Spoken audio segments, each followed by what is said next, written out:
नमस्कार। पेरिस 2024 के तमाम अपडेट्स के साथ मैं महावीर रावत आपके सामने हूं। हाथ को आया मुंह न लगाया, अगर अभी तक 2024 पेरिस ओलंपिक्स की कहानी है तो बस यही एक वाक्य उस कहानी को पूरी तरीके से बयान करता है, क्योंकि चौथे नंबर पर हम कई सारे मुकाबलों में रहे हैं और ब्रॉन्ज हमारे हाथ में आके चूक गया। लक्ष्य सेन की भी यही कहानी रही। लक्ष्य सेन ने इतिहास रचा जब वो सेमीफाइनल में पहुंच गए और पहले भारतीय बैडमिंटन स्टार बने पुरुषों में जो कि यहाँ तक पहुँचे। लेकिन ब्रॉन्ज मेडल का मुकाबला था ली जिया से और पहला गेम लक्ष्य सेन 21-13 से जीत भी गए थे और दूसरे गेम में भी आगे उन्होंने बढ़त बना ली थी, लेकिन कहीं ना कहीं मेंटल स्ट्रेंथ पर उन्हें ज़रूर फोकस करना होगा, क्योंकि 21-16 से फिर वो अपना दूसरा गेम हारे और 11-21 से आखिरी और निर्णायक जो गेम था वो ली जिया ने जीत लिया। और इसी के साथ पहला गेम हारने के बाद भी मलेशिया के इस खिलाड़ी ने ब्रॉन्ज मेडल अपने नाम किया। तो फिर से एक मिस, और सिर्फ यही नहीं, अगर हम रेसलिंग की भी अगर हम बात करें, वहाँ से एक अच्छी खबर आ रही है कि निशा ने अपना मुकाबला जीत लिया है। बहुत ही अच्छी तरीके से वो लड़ी।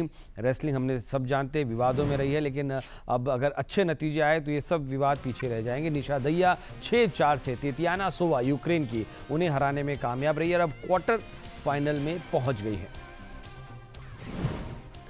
और अब अगर हम बात करें शूटिंग की, तो शूटिंग में भी फिर से वही कहानी। हम पहुंच गए थे ब्रॉन्ज मेडल मुकाबले में और बहुत ही अच्छा प्रदर्शन करके हमने 43 का स्कोर भी हासिल कर लिया था, लेकिन चीन मानो एक अलग ही एक लेवल पे शूटिंग कर रहे थे।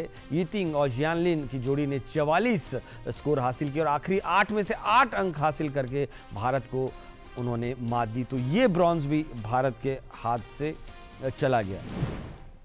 टेबल टेनिस में एक अच्छी खबर है, महिलाओं की जो टीम मुकाबले थे उसमें भारत को जीत मिली है। ये बहुत अच्छी बात है, क्योंकि टेबल टेनिस में इंडिविजुअल ब्रिलियंस के अलावा अगर हम टीम गेम देखें तो महिलाओं से एक अच्छी उम्मीद बनती है। रोमानिया जैसी मजबूत टीम को 3-2 से भारत ने हराया। और एक नज़र डालते हैं कि 3-2 में से वो कौन से खिलाड़ी थे जिन्होंने भारत के लिए वो जीत दर्ज की, क्योंकि 3-2 कोई बहुत आसान मुकाबला नज़र नहीं आता, खासकर रोमानिया जैसी टीम के लिए। तो ये वो हमारे खिलाड़ी हैं जिन्होंने जीत हासिल की। मनिका बत्रा ने शॉस को 3-0 से हराया। श्रीजा अकुला हार गई थी, अर्चना गिरीश कामत भी हार गई थी, लेकिन मनिका बत्रा ने फिर आदियाना दिकोनो को 3-0 से हराकर ये मुकाबला जीत लिया। तो शूटिंग में हम ब्रॉन्ज मेडल से चूक गए, लक्ष्य सेन ब्रॉन्ज मेडल से चूक गए। तो मेडल टैली इस समय क्या कहानी बयान करती है, एक नज़र उस पर डाल देते हैं।